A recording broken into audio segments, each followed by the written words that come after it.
Hello दोस्तों, मेरा नाम संजू है और मेरी हाइट 5 फुट 6 इंच और वज़न करीब 54-55 किलो है।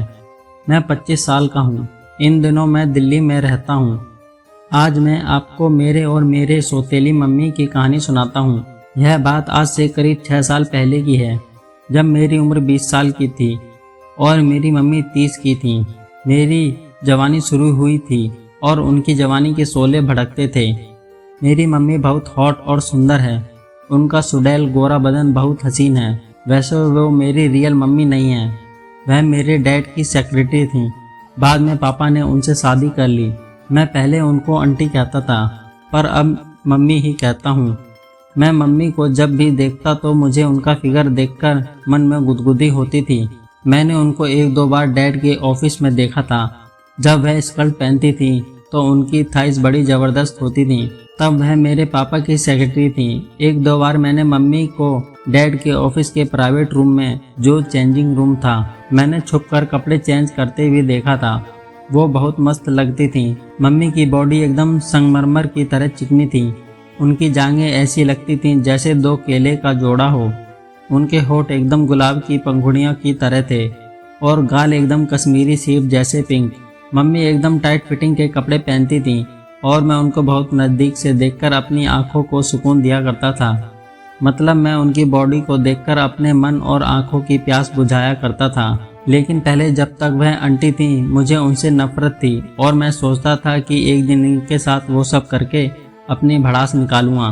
पर बाद में उनके लिए मेरे पापा के प्यार ने और उनके अच्छे व्यवहार ने मुझे चेंज कर दिया। अब वो हमारे घर पर फर्स्ट फ्लोर में रहती हैं।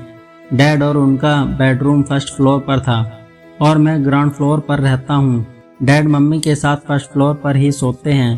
बेडरूम के साथ एक और रूम है। धीरे धीरे मैं मम्मी के और करीब आने लगा। वह शायद मेरा इरादा नहीं समझ पा रही थी। वह मुझको वही बच्चा समझती थी। पर अब मैं जवान हो गया था। जैसे ही मैंने कॉलेज में एडमिशन लिया तो डैड ने ऑफिस का वर्क भी मुझको सिखाना शुरू कर दिया और मैं भी फ्री टाइम में रेगुलरली ऑफिस का काम देखने लगा। कॉलेज में भी मुझे कोई भी लड़की मम्मी से ज्यादा हॉट नहीं लगती थी। अब मुझे जब मौका मिले जैसे उनकी जांघों पर हाथ फेर के या कभी जानबूझकर उनके आम छू लिया करता। मम्मी पता नहीं जानबूझकर अनदेखा कर देती थी या वह मेरा इरादा नहीं समझ पाती थी।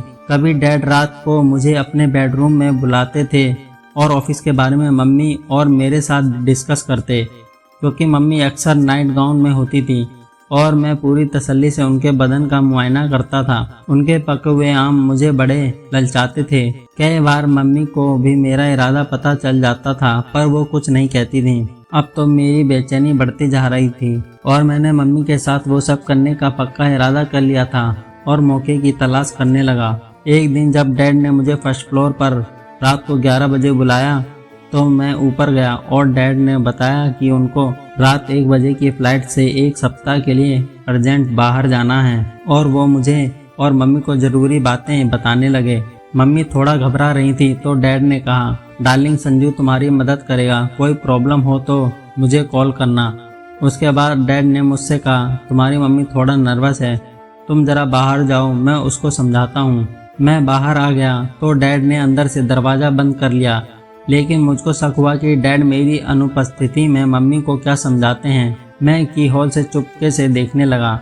मैंने जो देखा उसे देखकर मेरी आंखें फटी रह गईं।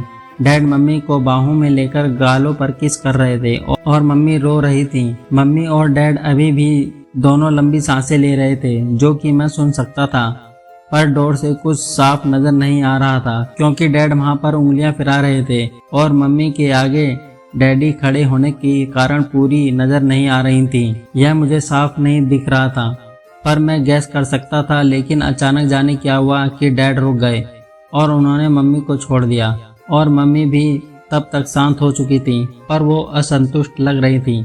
उसके बाद डैड ने मुझको आवाज़ लगाई। मैं चौकन्ना हो गया और अपने को नॉर्मल करने लगा, क्योंकि यह सब देखकर मेरे शरीर में भी हलचल होने लगी थी और मेरी धड़कन भी नॉर्मल नहीं थी। लेकिन जब तक डैड डोर खोलते मैं नॉर्मल हो गया था। फिर डैड ने दरवाज़ा खोला और बोले, ड्राइवर को बुलाओ और मेरे सामान गाड़ी में रखो, रात काफ़ी हो गई है। मैं और मम्मी डैड को ड्रॉप करने जाना चाहते थे, पर डैड ने मना कर दिया। डैड को हमने गुड बाय कहा और चले गए तो मम्मी ने मुझसे कहा, संजू आज तुम ऊपर वाले कमरे में ही सो जाओ, मुझे कुछ अच्छा नहीं लग रहा है। मैं तो ऐसे मौके की तलाश में ही था। मैंने एकदम से थोड़ा झिझकने का नाटक करते हुए हाँ कह दिया। मम्मी और मैं फर्स्ट फ्लोर पर आ गए और मम्मी बेडरूम में चली गई। उन्होंने मुझसे पूछा कि तुम ठीक तो हो ना? मैंने कहा हाँ। वो बोली, मुझे अकेले नींद नहीं आती इसलिए तुमको परेशान किया। मम्मी थोड़ा घबरा रही थी इसलिए उन्होंने दरवाज़ा बंद तो किया पर लॉक नहीं किया। अब मेरे को नींद कहाँ आनी थी, मैं तो मम्मी के साथ सपनों की दुनिया सजा रहा था और मेरी नज़र मम्मी की एक्टिविटी पर थी। करीब आधे घंटे बाद उन्होंने लाइट ऑन की तो देखा कि मैं भी लेटा हुआ जाग रहा हूँ। मम्मी बोली, लगता है तुमको भी शायद नींद नहीं आ रही है, 2 बज गए हैं, तुम भी शायद अपने डैड के बारे में और ऑफिस के बारे में सोच रहे हो। मैंने कहा, बात तो आप ठीक कह रही हैं पर पता नहीं क्यों मुझे ऐसी कोई चिंता नहीं है, पर नींद नहीं आ रही है। आप सो जाओ, मैं भी सो जाता हूँ, थोड़ी देर में नींद आ जाएगी। मम्मी बोली, ओके संजू, पर मैं थोड़ा कंफर्टेबल फील नहीं कर रही हूँ, तुम सो जाओ, मैं लाइट ऑफ कर देती हूँ। फिर मम्मी बोली, ठंड ज़्यादा है, तुम भी बेड पर ही आ जाओ। मैंने मना करने का बहाना बनाया पर मम्मी ने जब दोबारा बोला तो मैं उनके सामने बेड पर बैठ गया और रजाई से आधा। अब मैं मम्मी से तसल्ली से बात कर रहा था। फिर मैंने मम्मी से कहा कि ऑफिस की बात नहीं करेंगे, कुछ गपशप करते हैं। मम्मी तुम बुरा ना मानो तो तुमसे एक प्राइवेट बात कहनी थी। मैंने कहा, मम्मी तुम मुझे बहुत सुंदर लगती हो, मैं आज से नहीं जब से तुमको देखा है तुमको अपनी कल्पना, अपना प्यार और सब कुछ मानता हूँ। मैं ये सब एक साथ ही कह गया, पता नहीं मुझे क्या हो गया था। मम्मी मुझे देखती रही और हंसने लगी, बोली, तुम पागल हो, एक बुढ़िया के दीवाने हो गए हो। मैंने कहा, कोई भी जवान लड़की तुम्हारा मुकाबला नहीं कर सकती। मम्मी प्लीज़ अगर तुम मेरी एक बात मान लो तो मैं तुमसे ज़िंदगी में कुछ नहीं मांगूंगा। मम्मी बोली, मैं तुम्हारी क्या हेल्प कर सकती हूँ? मैंने कहा, मम्मी प्लीज़ बुरा मत मानना पर मैं तुमको सबसे खूबसूरत मानता हूँ, इसलिए अपनी सबसे खूबसूरत लेडी की खूबसूरती को एक बार पूरी तरह से देखना चाहता हूँ। मम्मी प्लीज़ मना मत करना, नहीं तो मैं सचमुच मर जाऊँगा। मम्मी एकदम से चुप हो गई और सोचने लगी। फिर धीरे से बोली, तुम सचमुच दीवाने हो गए हो, वह भी अपनी मम्मी के।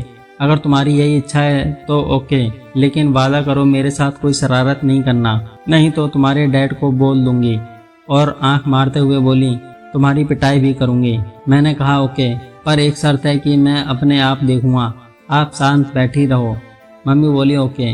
मैं मम्मी के नज़दीक गया और मैंने वैसे ही करा जैसे मम्मी ने कहा। मम्मी बिल्कुल बुत की तरह शांत थी। मैं नहीं समझ पा रहा था कि उनको क्या हुआ है। मुझे लगता है कि वह बड़े कन्फ्यूजन में, पर मैं खुश था और एक्साइटमेंट में मेरी खुशी को और बढ़ा दिया। वो एकदम 30 साल की लड़की लग रही थी। आप खुद सोचो, ऐसे में 20 साल के लड़के का क्या हाल हो रहा होगा। फिर मैंने कहा, मम्मी प्लीज मैं एक बार तुम्हारी बॉडी को महसूस करना चाहता हूँ। मम्मी बोली, तुम अपना वादा याद रखो, सोच लो, वादा खिलाफी नहीं होनी चाहिए। मैं उनका सही मतलब नहीं समझ पाया, पर उनकी काया देखकर मैं पहले से बेसुध हो चुका था। मम्मी ने कहा, मेरी पीठ पर दर्द हो रहा है, मालिश कर दो। फिर मैं उठा, तेल लाया और उनकी पीठ पर रब करने लगा। पर मुझे अब इस बात का कोई एहसास नहीं था कि मम्मी क्या सोच रही हैं। मैं तो सचमुच जन्नत के दरवाजे की तरफ बढ़ रहा था। दोस्तों, मैं बता नहीं सकता और आप भी केवल महसूस कर सकते हैं कि क्या मज़ा आ रहा था।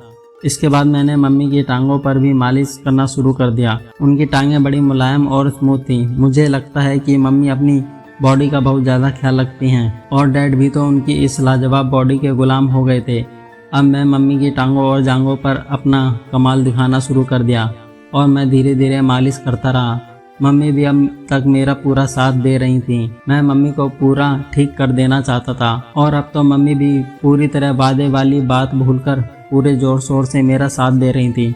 करीब 1 घंटे तक मैंने मम्मी की मालिश की और मालिश करते करते पता नहीं कब मैं और मम्मी थक गए और हम दोनों लेट गए। मैंने मम्मी को उठाया तो वह शर्माने लगी। फिर बोली, राजू तुम तो एकदम जवान हो गए हो, तुमने आज इस 38 साल की बुढ़िया को 18 साल की गुड़िया बना दिया है, तुमने तो मेरा सारा दर्द गायब कर दिया। मम्मी मुस्कुराई, बोली, याद रखना, इसको राज रखना। तो दोस्तों, ये थी मेरी और मम्मी की कहानी। आपको कैसी लगी?